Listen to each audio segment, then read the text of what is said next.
What is Rehoboam, the massive supercomputer at the heart of Incite in Westworld Season 3?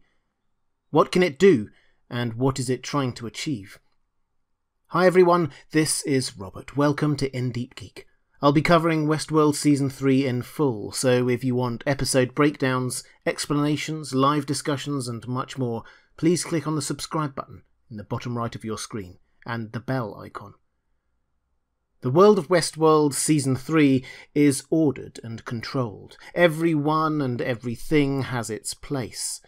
Individuals are guided down their optimal career and life paths, and society as a whole is gently guided away from war, revolution, and other bad things. Or so we're told. Everything is glossy and shiny. The pre-publicity to the season focused on Incite, the company that has apparently delivered this utopia.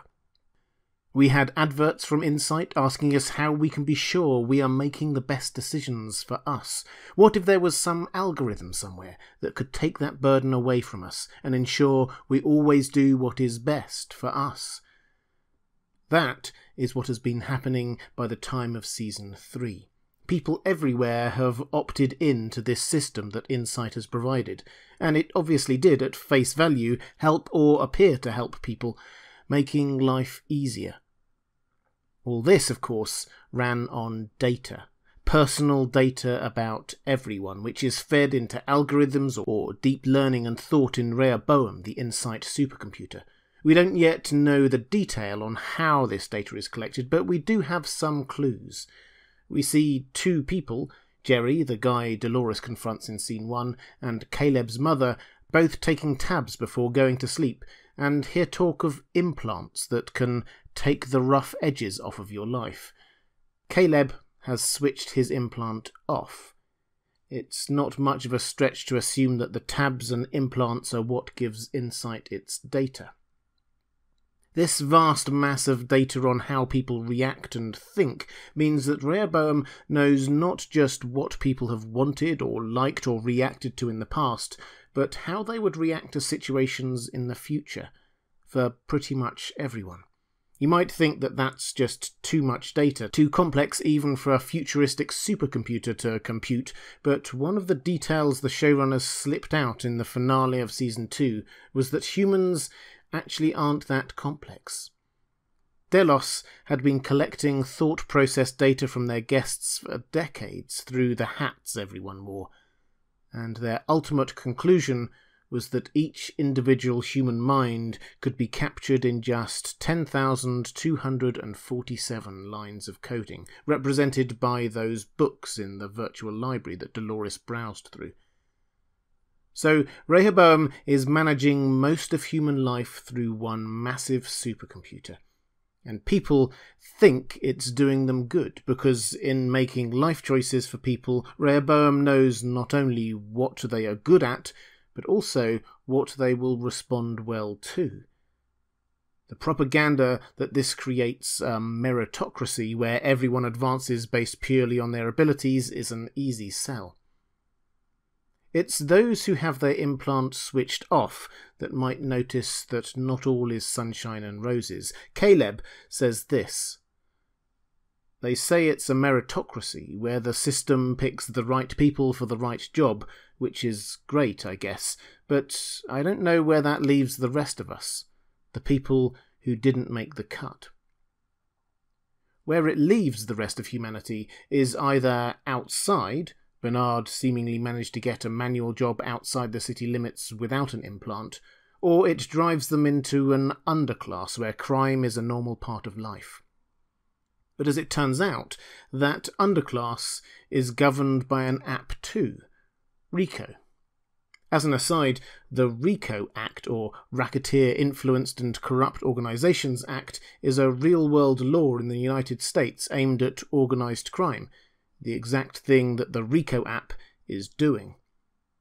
Almost all crime, from murder to petty crime, is now organised and data collected centrally. Interestingly, even high-ups in Incite use RICO to contract out illegal activities, getting Caleb to collect something for them, for example. This is intriguing because why would a company like Incite, who know about the all-pervasiveness of data collection, use an app like Rico? Unless they also control Rico. We don't know this for sure yet, but it's more than just a possibility. Everything is being monitored, and the eye symbolism is all over the place in Episode 1. Big Brother sees everything. Even those who might think of themselves as in control of their own destiny, like Jerry, are dominated and controlled by technology, as Dolores pithily notes as she picks apart his life. All this builds to humans being presented to us as like the hosts were in Westworld. In one of the pre-season trailers, Dolores even says as much in a speech apparently to Caleb, telling him that, like her, he had been placed in a cage at the mercy of others. Of course, this control by Rehoboam and Incite extends even further. As we heard in another pre-season trailer, the Incite view is that human history is like the ravings of a lunatic. Chaos. But we've changed that. For the first time, history has an author, a system.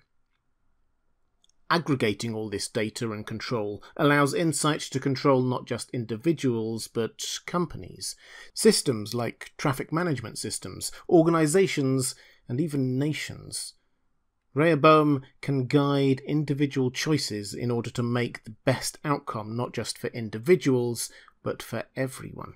Chance can be taken out of the equation, wars can be avoided, civil disturbances quelled before they even start, and so on. History can be guided, not just lived through. The similarities to Ford's control over everything that happened in Westworld are not unintentional, I'm sure. Perhaps all this started as a noble ambition, but now it does seem sinister. The clues are there in the names, of course. The first build of this supercomputer was called Solomon, that famously wise king. The current iteration is named after Solomon's son Rehoboam, who famously angered God in the Bible, fought against the other part of the fractured kingdom. There are strong suggestions in Episode 1 that there are links between Incite and Delos. Perhaps they will figuratively be like the kingdoms of Israel and Judah in the Bible, once united but now apart and at war. Certainly, Delos is now secretly under the control of the hosts in the guise of Charlotte Hale. There is some irony in the fact that the organisation that did so much to subjugate hosts is now unknowingly under their command. There are still some unknowns here. Why in the trailer does Serac tell Maeve that he has been waiting for her and Dolores for so many years? What does he want with them? And what is Dolores' plan? She clearly wants to get access to Rehoboam, but to what end? To control it, or to destroy it? And what are the irregularities with Rehoboam's data that those in the know are starting to notice? Are they just the actions of Dolores and the other hosts, exogenous actors in an otherwise managed system, or something else? Ultimately, I suppose we have to ask, if Rehoboam is that all-knowing and all-powerful, why is it not trying to stop Dolores? Does it want her to get to it? What game is Rehoboam really playing? Is there another layer here that we haven't yet discovered? Who is really the god of this new world? In Deep Geek, we'll be covering Season 3 of Westworld in full. The link to my Westworld Season 3 playlist is on the left of your screen, so please click on that if you want more episode breakdowns, discussions and theory videos about this season. Or if you'd like to support In Deep Geek or get access to some of the content I create exclusively for my patrons, please click on the link on the right of your screen.